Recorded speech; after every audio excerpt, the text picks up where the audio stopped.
welcome back to Watch Me Carve. Today we're going to be coloring in Twilight Garden by Maria Trolle, and we're going to be using Faber-Castell Albert.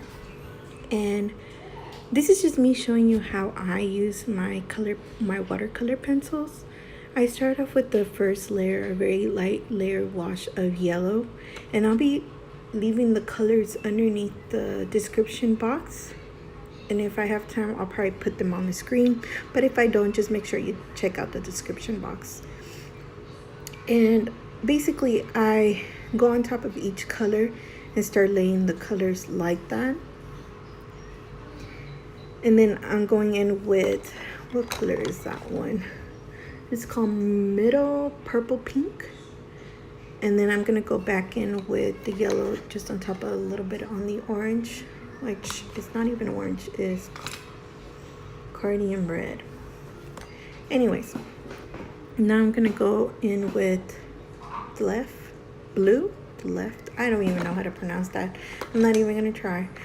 But basically that's what I start off doing. And whenever I go in with a water brush, I make sure it's almost dry so it doesn't create a puddle and then the paper doesn't warp. And then just to kind of make sure the color doesn't seep into the other side of the paper, of the coloring page. So that's what I'm doing right now. I'm just blending them. And I'm going to show you, one, I'm going to leave it without layering colors like 2 times.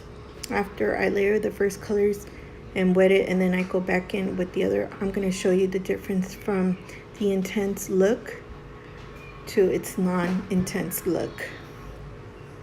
And I really like to layer colors with the Faber-Castell, the watercolors. Once they're dry, you can intensify that color. Let's see, they're not permanent, I would say, but once they're fully dry, I feel like they are permanent, depending on the actual paper that you use.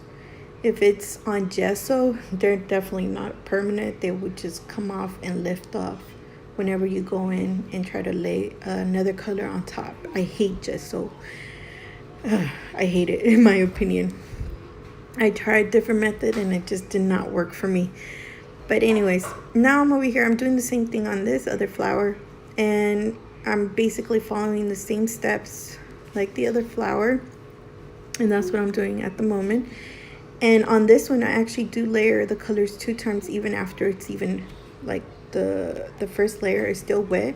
I go in with my actual color pencils, because if I go in direct with the color pencils on the actual paper when it's still wet, it will leave indentation of the pigment on the actual flower, and it just looks ugly to me. So that's why I pick up the actual pigment from the actual pencil, and that's how I will start layering the colors if I'm working wet on wet, or wet dry. But yes, that's how I try to intensify the color. But after the second layer, I just kind of want to let it dry, or else it will warp more, and then the paper will create like little, bumps of paper rolled up, kind of when you wet a paper, and then it just kind of dissolves and it starts getting all nasty looking. That's how it will get if you continue laying on top colors when it's still wet. That's what would happen.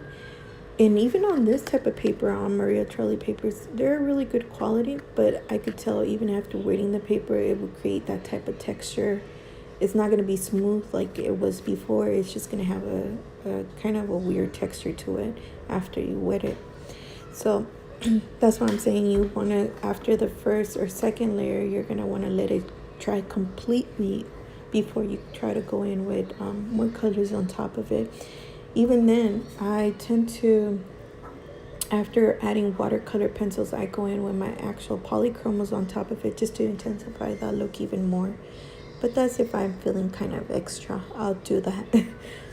But as you can tell, I'm going in now with a second layer and on the yellow sorry if I sound kind of nervous. I hate doing voiceovers because it seems like I can never talk or seem to know how to talk. Anyways, so that's basically what I'm doing at the moment. And if you guys have any questions or anything like that, make sure you guys leave a comment down below, and I'll try to get back to you guys as ASAP. And yes, and that's what I'm doing. And let's see what else. What else can I say? How about I say something a little bit about me? Well, I like to color, as you can tell, but I like to dabble in different things, just not in coloring books. I like to actually sketch. And it's funny because I like to sketch different objects, different flowers, different stuff like that. But as sketching a human, it seems so hard to me. I wish I knew how to sketch humans because it seems so beautiful. I see other artists doing it and it seems so beautiful the way they just flow with it.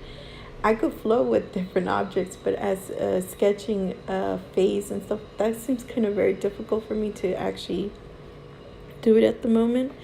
But I'm trying, and it's the opposite. I love coloring. I could color human flesh, but I cannot color or sketch humans. But yeah, that's a little bit about me.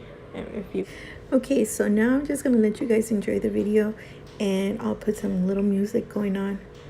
And I hope you guys really do enjoy it. And towards the end, I'm just gonna show you the difference between the one on the left comparing to the right one, the difference of the intents of the colors after doing like 2 layers of the colors on top of that flower. And you're gonna see me constantly checking in the back to see if the color went through in the back, and it didn't. And that's me not using gesso or any other kind of stuff. Okay, I hope you guys do enjoy it.